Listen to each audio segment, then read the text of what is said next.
우아한 여사님들을 위한 품격 있는 썰 들려드릴게요.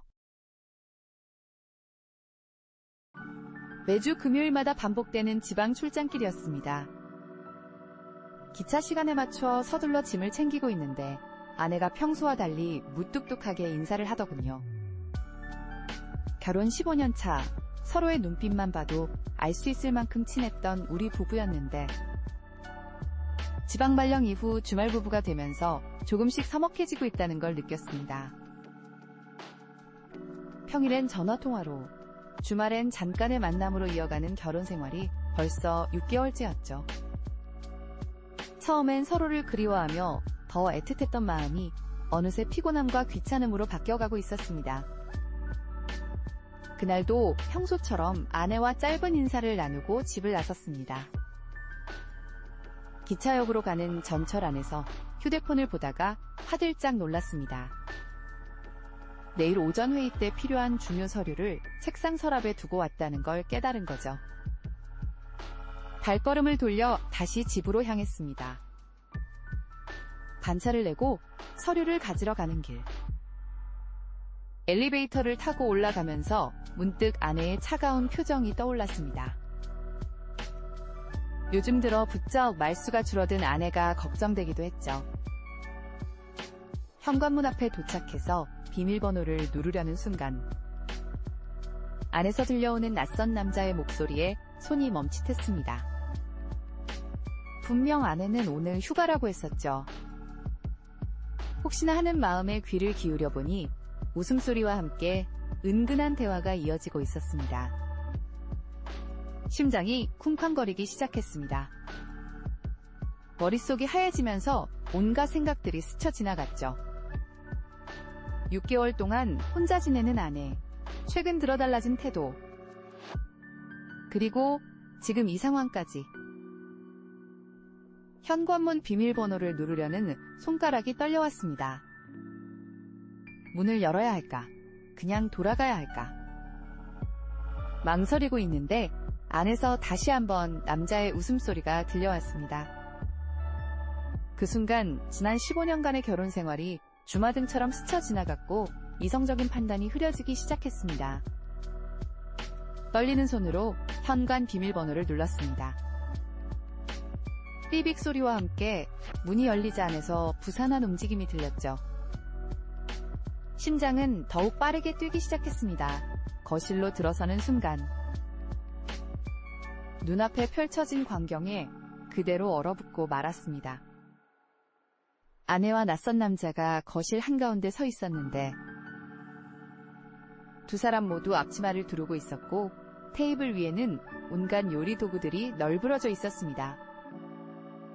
아내는 당황한 기색이 역력했고 옆에 있던 남자는 어색한 미소를 지으며 고개를 숙였습니다. 알고 보니 그는 유명 요리 학원 강사였더군요. 아내가 몰래 요리를 배우고 있었던 거였습니다. 여보, 이건 그러니까 아내의 목소리가 떨렸습니다. 당신이 주말마다 집에 오면 늘 피곤해 보여서 맛있는 요리라도 해주고 싶었는데 요리 실력이 부족해서. 그 순간 테이블 위에 놓인 요리들이 눈에 들어왔습니다. 제가 좋아하는 갈비찜, 잡채, 그리고 몇 번이나 실패했다던 된장찌개까지. 하나같이 엉망진창이었지만 아내의 정성이 고스란히 담겨 있었죠. 매주 금요일이면 당신 오기 전에 연습하고 싶어서 선생님께 특별 수업을 부탁드렸어요. 오늘은 마지막 수업이었는데 당신이 갑자기 오실 줄은 몰랐어요.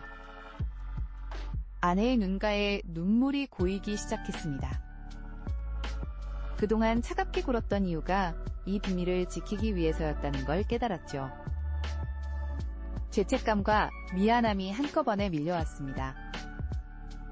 요리 선생님은 조용히 자리를 피해주셨고 저는 아내를 꼭 안아주었습니다.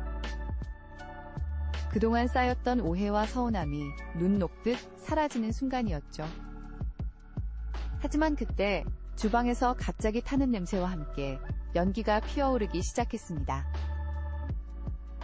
아이고, 된장찌개가. 아내가 황급히 달려가 가스레인지 불을 껐습니다. 까맣게 탄 된장찌개를 보며 아내의 어깨가 축 처졌죠. 6개월 동안 열심히 배웠다는데 아직도 이 정도라니. 아내의 실망한 표정을 보니 마음이 아팠습니다. 여보, 이제 알겠어요. 내가 요리는 영 소질이 없나 봐요. 앞으로는 그냥 반찬 가게나 이용할게요. 아내의 목소리가 떨렸습니다. 그때였습니다. 문득 신혼 때가 떠올랐어요. 아내가 처음으로 끓여준 미역국이 너무 짜서 먹지도 못했는데 그때도 이런 표정을 지었었죠. 하지만 지금은 아내가 끓이는 미역국이 세상에서 제일 맛있습니다. 여보, 우리 같이 해볼까요? 내가 옆에서 도와줄게. 제 말에 아내가 놀란 듯 쳐다봤습니다. 그렇게 우리는 함께 다시 된장찌개를 끓이기 시작했습니다. 된장을 풀고 채소를 써는 동안 서로의 이야기를 나눴죠. 아내는 요리 수업을 받으면서 있었던 실수담을, 저는 출장지에서 있었던 재미난 이야기들을 말이에요. 여보, 사실 나 주말부부 생활이 너무 힘들었어요. 당신이 보고 싶어서 요리라도 배워볼까 했는데. 아내의 눈시울이 붉어졌습니다. 미안해요. 나도 많이 보고 싶었는데 피곤하다는 핑계로 대화도 제대로 못 나눴네요. 된장찌개가 보글보글 끓는 동안 우리는 그동안 하지 못했던 이야기들을 나눴습니다. 서로를 향한 그리움도 서운했던 마음도 모두 풀어놓았죠. 결국 우리가 함께 만든 된장찌개는 조금 싱거웠지만 그래도 참 맛있었습니다. 아내의 정성과 사랑이 듬뿍 담긴 특별한 맛이었거든요. 그날 이후로 저는 매주 금요일마다 일찍 퇴근해서 집으로 돌아왔습니다. 아내와 함께 장을 보고 요리를 하면서 주말을 보내죠. 가끔은 실수도 하고 실패도 하지만 그래도 함께라서 즐겁습니다. 시간이 흘러 이제는 아내의 요리 실력이 제법 늘었네요. 하지만 저는 여전히 조금 서툴고 실수투성이인 그때의 요리가 더 그립습니다. 서로를 더 이해하게 된 그날의 된장찌개 맛을 아직도 잊을 수가 없거든요. 여러분은 어떠셨나요? 비슷한 사연이 있다면 댓글로 함께 나눠주세요.